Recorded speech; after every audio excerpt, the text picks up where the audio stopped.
Welcome to our Middle East briefing program. Today, we dive into some intriguing revelations from newly released UK government files, which suggest that former President George W. Bush believed he was on a mission from God during the Iraq War. Former U.S. Deputy Secretary of State Richard Armitage voiced concerns about the military strategies in Iraq, urging for a more political approach to stabilize the region amidst growing tensions. In other news, German Chancellor Olaf Scholz delivered a hopeful New Year address, emphasizing the importance of unity as the nation moves forward from a challenging year.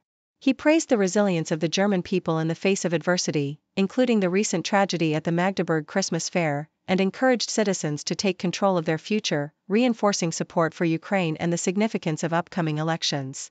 Lastly, we reflect on the mixed legacy of former President Jimmy Carter following his recent passing at age 100.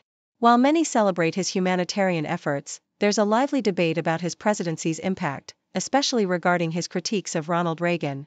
As we prepare for his state funeral on January 9, the conversation around his character and leadership continues to spark discussion. Please stay tuned for more detailed coverage. The Independent reports that newly released UK government files reveal a candid conversation between senior US officials regarding President George W. Bush's mindset during the Iraq War. Richard Armitage, the former Deputy Secretary of State, indicated that Bush believed he was on a mission from God to eradicate Iraqi insurgents, a belief that led to unrealistic expectations about the conflict. Armitage expressed concern that the president needed a dose of reality as U.S. forces faced fierce resistance, particularly in Fallujah.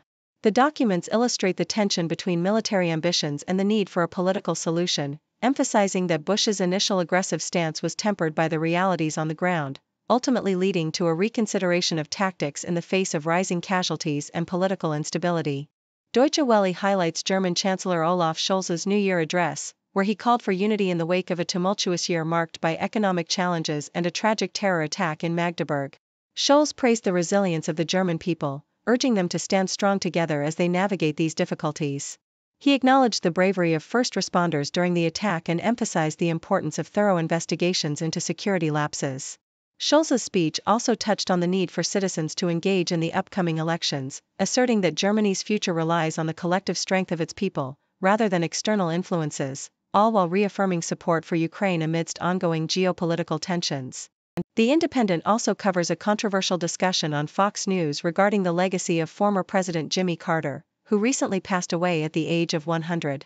Contributor Bill McGurn questioned the widely held view of Carter as a decent man, pointing out that during the 1980 election, Carter had accused Ronald Reagan of being a racist and warmonger.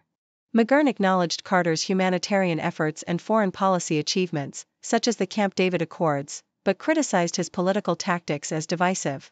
The discourse surrounding Carter's legacy has sparked a range of reactions, with tributes highlighting his commitment to service and decency, contrasting sharply with the criticisms from some conservative commentators who label him as a terrible president.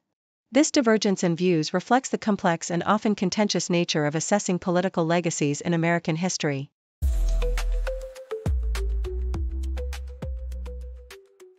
South China Morning Post reports that a state funeral for former U.S. President Jimmy Carter, who passed away at the age of 100, will take place at Washington National Cathedral on January 9.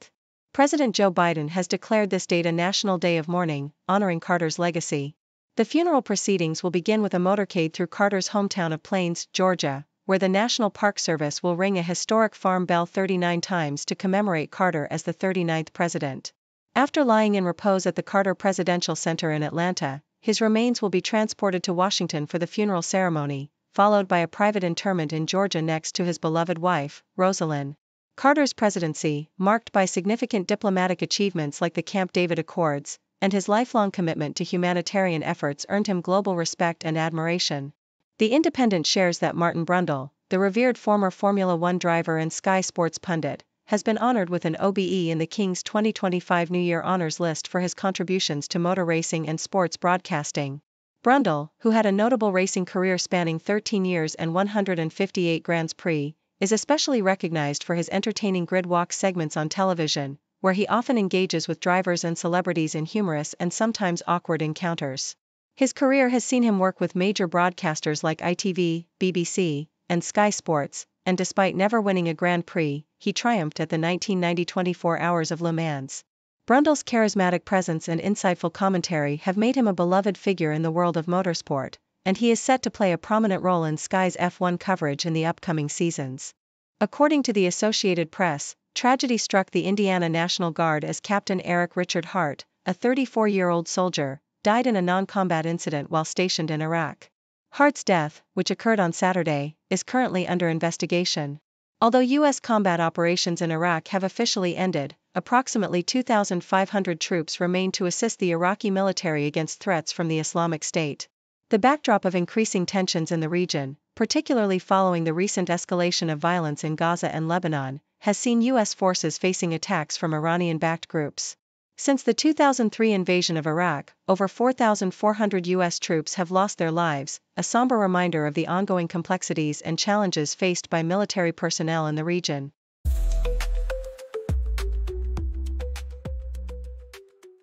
Deutsche Welle reports on the dire situation faced by Gazans as they endure their second winter amidst ongoing war. Displaced Palestinians are grappling with severe shortages of food, shelter, and heating supplies, forced to seek refuge in makeshift tents that offer little protection from the harsh elements.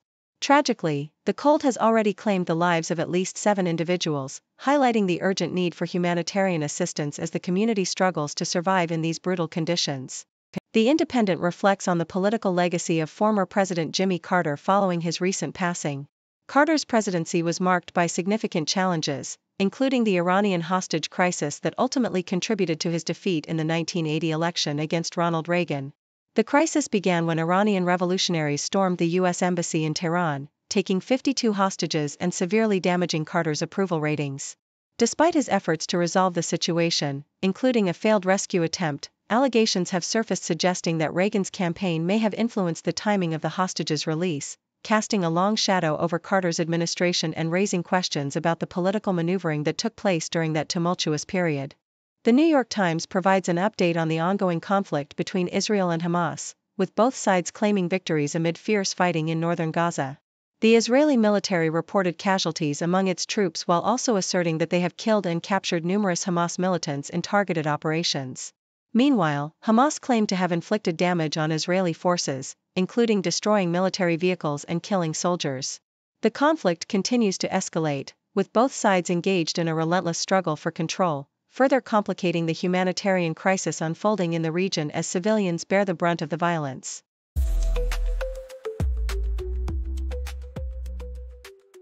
Yahoo US reports an unexpected turn in the MLB landscape as Corbin Burnes, the highest-rated free agent starting pitcher, has signed a shocking $210 million, 6-year deal with the Arizona Diamondbacks, stirring excitement and speculation within the highly competitive NL West division. This bold move not only bolsters the Diamondbacks' already formidable rotation but also raises questions about their potential to challenge the Los Angeles Dodgers for supremacy in the league. The episode features Jordan Shusterman and guest host Ben Nicholson-Smith discussing the implications of Burnes' signing and whether the Diamondbacks have any budget left to enhance their offensive lineup. Additionally, they cover other notable signings, including Teoscar Hernandez rejoining the Dodgers and Sean Manaea's return to the Mets, while also addressing the ongoing contract extension talks for Vladimir Guerrero Jr. with the Toronto Blue Jays, reflecting on the team's tumultuous offseason. Thank you for tuning in. The content above showcases the latest briefing reports and analytical synopses, thoughtfully curated by the 6Do team. These insights stem from a wide array of reputable media outlets, think tanks, government sources, and specialized experts worldwide. We encourage you to explore these sources for a comprehensive perspective.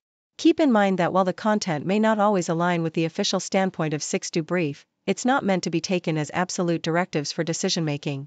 Comprising seasoned media professionals, learned scholars, and accomplished scientists, the 6Do team embodies a trailblazing, fully independent media entity. To customize 6Do Brief to meet your professional needs, you have the option to subscribe to a diverse array of briefings on our website, 6dobrief.com. Regardless of your location, you can conveniently receive 6Do Brief via email. Scrolling through the headlines, another crazy day. 6 degrees of stories, connecting in their way. From the weather to the sports, and everything we see. People making news on TV screens for free. 6 degree world.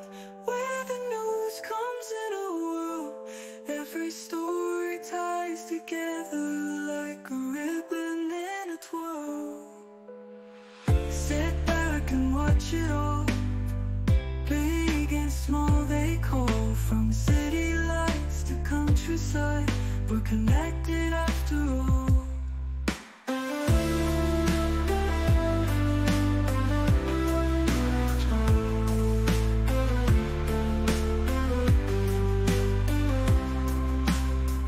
A laugh, a cry, a sigh, news is flying high. From city lights to countryside, we're connected